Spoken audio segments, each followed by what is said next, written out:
Well, good afternoon, and thank you for joining us, Dr. Abernathy. It has been such a pleasure having you. Day 2 of this Prophecology conference has certainly been powerful. We're just coming off of an amazing session with you, where I have a notebook full of notes. You really gave a lot of wisdom and a lot of information. And so, we're even glad to have you during this moment. Just ask you a couple of things. I want to introduce the whole group to you. So right next to me, we have Prophet Joshua Jordan. He's actually the eldest son of the master prophet.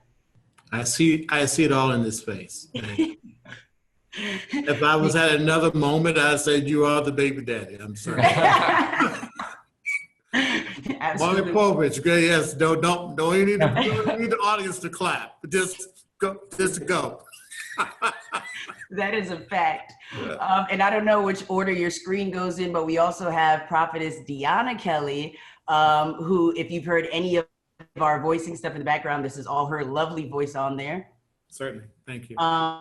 We also have Prophetess W.E. DeCruz, and she is one of the main technology people here at the ministry, and she has an amazing company, VGC, so glad to have her as well. And we also have Prophet Reynold McZorn with us, and he is hands-on with everything here in the ministry, so it's also awesome to have him here as well.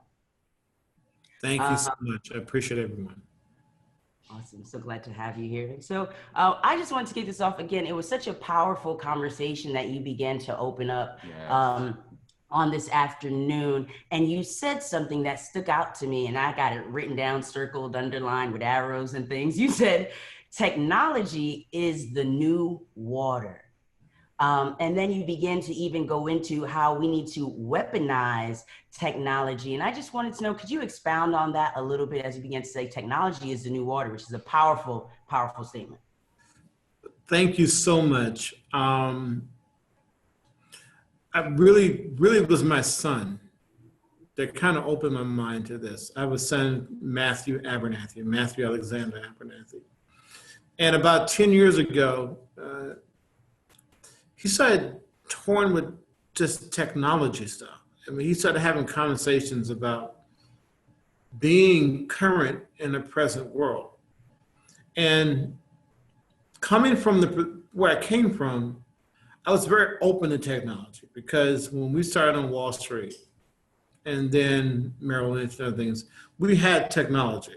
I mean, you have to have screens and stuff of that nature. Then I began to realize how much it was important in my life. So right now I have phones.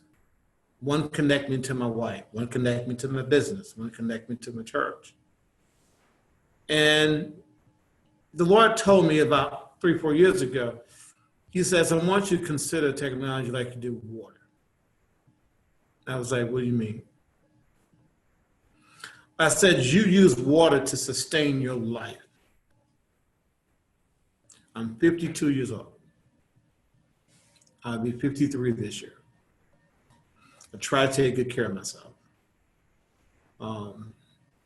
And he says, as you touch water, touch technology. And through technology, I was able to go from a book of business of about $100 grand a year to underwriting nearly $2 billion every year in capital transactions through technology. People I've never met. 90% of my business is across the world, across the seas. In fact, Saudi Arabia, Dubai, Indonesia, the UK, Singapore, Hong Kong. Folks I have never met, but because of business experience, I reached them through technology and I weaponized it. And because I did, I went into the world where color was no longer needed. The only color was green. Performance. Not dealing with, are you a minority, are you this? In the world, I saw myself as an as a man, and then happened to be an African American man. So I wasn't colorized like I am in the States, as some people do. I wasn't labeled in the States. So when I took on technology, I realized in the global market, there's no college performance. Does that make any sense to you? So that's why you must use technology like you do water. You must take it on, because without it, you won't be sustained. Wow. Wow, that's amazing. Dr. Eian, you mentioned the pivot and you mentioned we must weaponize technology, but that leads me to one point you made about how do we come out?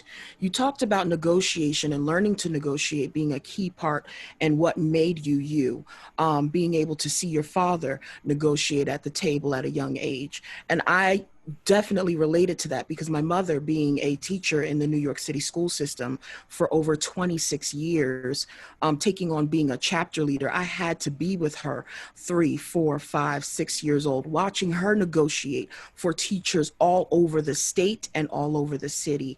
And it plays a big part in the company that my sister and I have together. Now, it's flipped. The digital divide between the generations has now caused my mother to sit in meetings with me to learn how we negotiate on our platform in our industry. And I must concur, negotiation is key. If it had not been for her, just like you and your father, I would have not had the language of freedom, the language of liberation, and the language of the pivot. Thank you so very much. You must take blackness out of your conversation. I'm gonna say that one more time. You have to take being black out of your conversation, or African American. When someone sits across the table, the last thing you want them to know, you're an African American. You want to be the smartest person in that room. When you negotiate, you must know more than what they know. Every person that walked through the room, I already done my homework. So I'm not surprised. So the last thing they see when they talk to me is an African American. I take black off the table, African American off the table. I'm proud as you know me. I'm in the South, but I feel like I'm a New Yorker by heart. I am Malcolm X, Marcus Garvey, Adam Clayton Powell. Those are my heroes. I do appreciate what the Civil Rights Movement did, but these men were talking about economic power. And that's the power you want to deal with. And so the most important thing is for you is to take black off the table. When you sit down with someone, the last thing they want to know that you are a person of color. Not that you're keeping it from them, but your conversation is such that you're moving them past their training. Because most people, the majority, have been trained to think a certain way. So you have to get them out of that place. Wow. And wow, Dr. Abernathy, you know, you mentioned a few different theme topics. You talked about education, you talked about your child kind of anchoring you into moving into a space of technology. What are the practical tools or action steps that parents can do to ensure that we're raising our children and positioning them in a place where they remove blackness from conversation so that they can move forward and ahead in this new day and age with technology? I'm going to say something very controversial. Okay?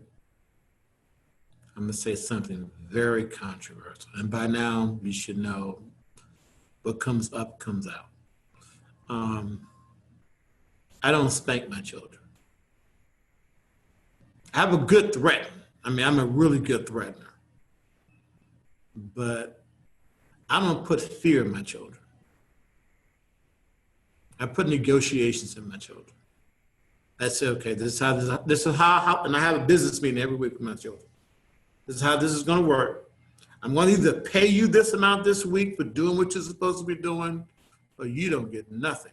And I'm going to bring all your brothers and sisters. They're going to be coming out with ice cream dripping all over themselves, and you won't get nothing, because this is a negotiation. I give my children power to negotiate with me. Why do I do that? Wow. I make them feel comfortable with dealing with people in authority. Yes. Does that make sense to you? That is powerful. My gosh. Thank you for that answer. That was powerful. Wow. Do you know how molestation starts? It's because there's a power play that I'm not talking about me, but there's an adult and there's a child. And so if that child feels like this person has power over them, then they'll feel fear and won't say nothing. That will never happen in my house.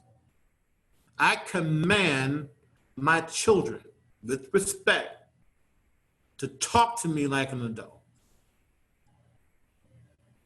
Because you're gonna have times, my son, Matthew, a teacher, white teacher told him, "No, you don't wanna be a neurosurgeon."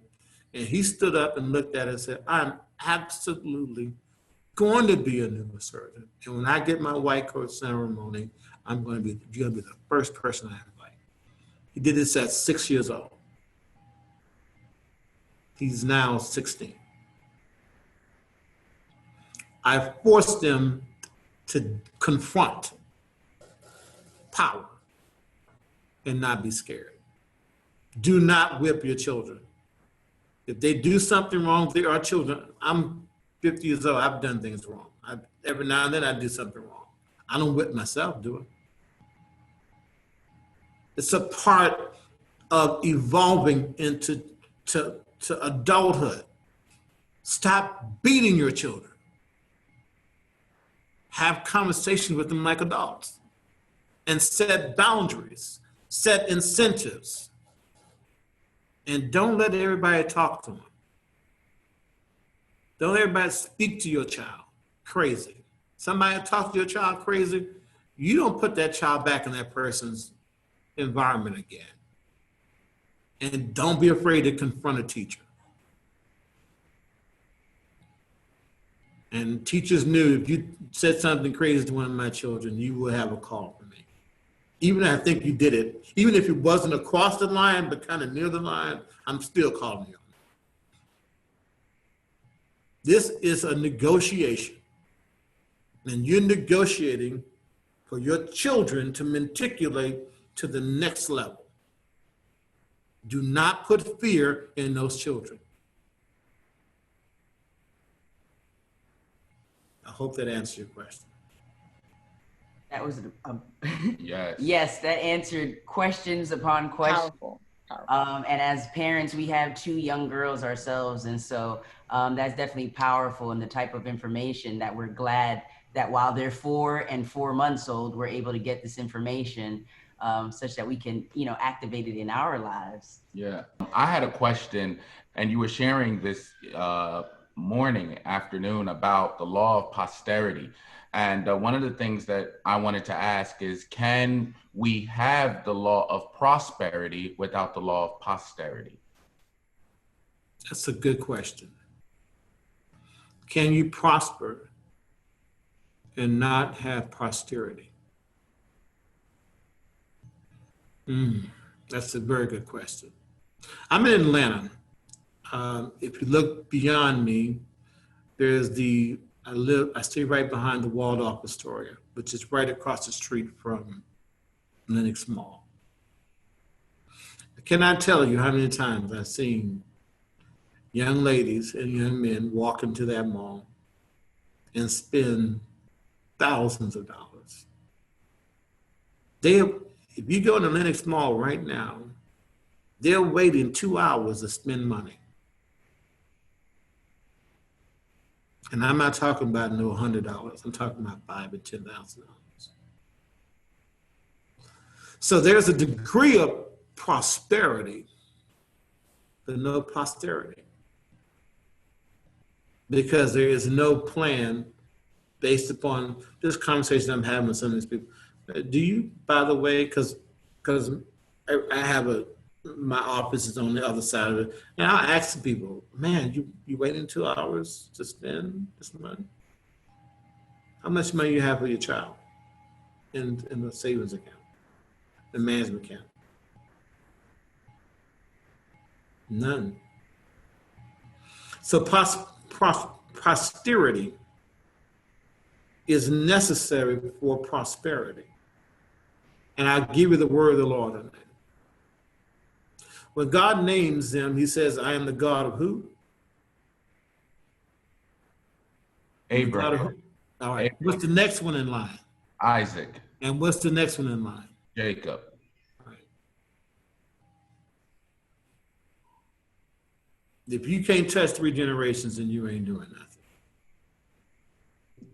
Wow. You know, Dr. Eian, could that be the distinction between being rich and being wealthy? Wealth has the kind of money that you don't have to get up and work for. It works for itself. Wealth is the kind of money that on Monday, I don't go to work. I don't work on Mondays. My money is still working out. I'm sleeping, my money is still working. I'm on a golf course, my money is still working. My children, before they were born, each one had a $1 million trust account for whatever they want to do with their lives. For education, so they don't go through college and graduate school looking to pay for those opportunities. So wealth don't get broke. And in the words of, I'm not sure who it was, I don't know if it was Cat Williams or Chris Rock, one of them said in routine, a rich guy can have a bad summer and it'll be a problem. So rich can go. The Bible says riches has wings in Proverbs. Wealth, the first concept of wealth is posterity. Because wealth says, I won't make certain decisions because these decisions affect my children. My wife and I, we've been married 23 years. Have we always said the same thing on the same sheet of music those 23 years? No. But we got children. And at the end of the day, we're going to come together as a unit. Because we ain't about to burst up our home. Because it's about the children. So wealth is important. Wealth sees down the road. And wealth doesn't always mean money. You can be richer in terms of money-wise, but a person can be wealthier-wise. I'll give you an example. A man has $100 million.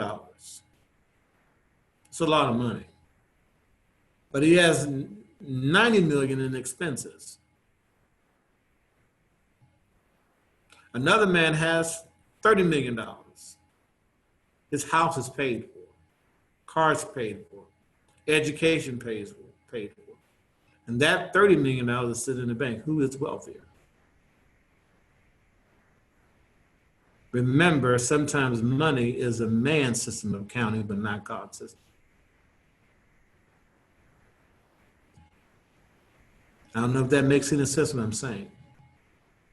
Wealthier will succeed you. Something happens to me, my children have paintings they can deal with. They have gold, they have diamonds, they have things that will go beyond me.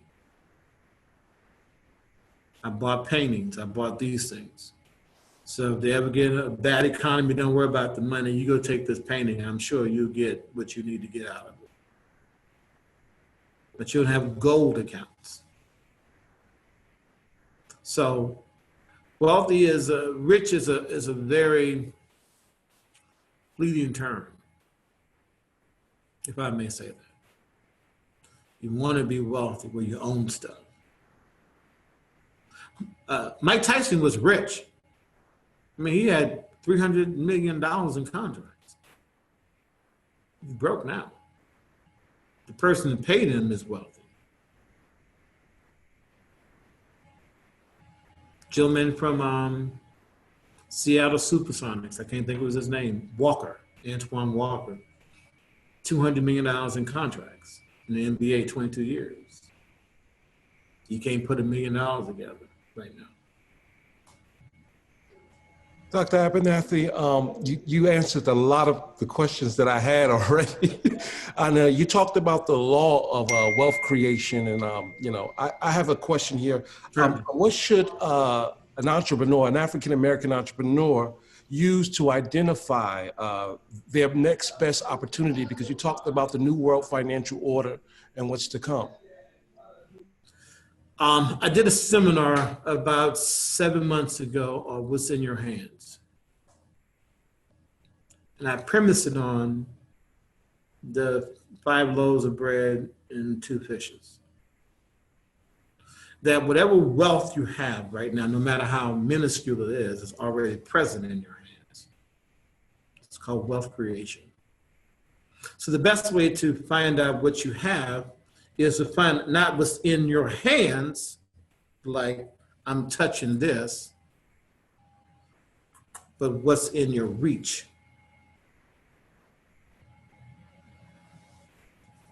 What can you reach to? Say you have a brother and that brother happens to be best friends with Spike Lee. That's within your reach. So oftentimes it's not what I can touch myself in my hands, but what can I reach to that can create wealth opportunities? Does that make sense to you? So look at your network. Define your network. Who am I connected to? Because that is the only advantage institutional racism has, is who they're connected to. That's the only one. You're not smarter than black people. I promise you that.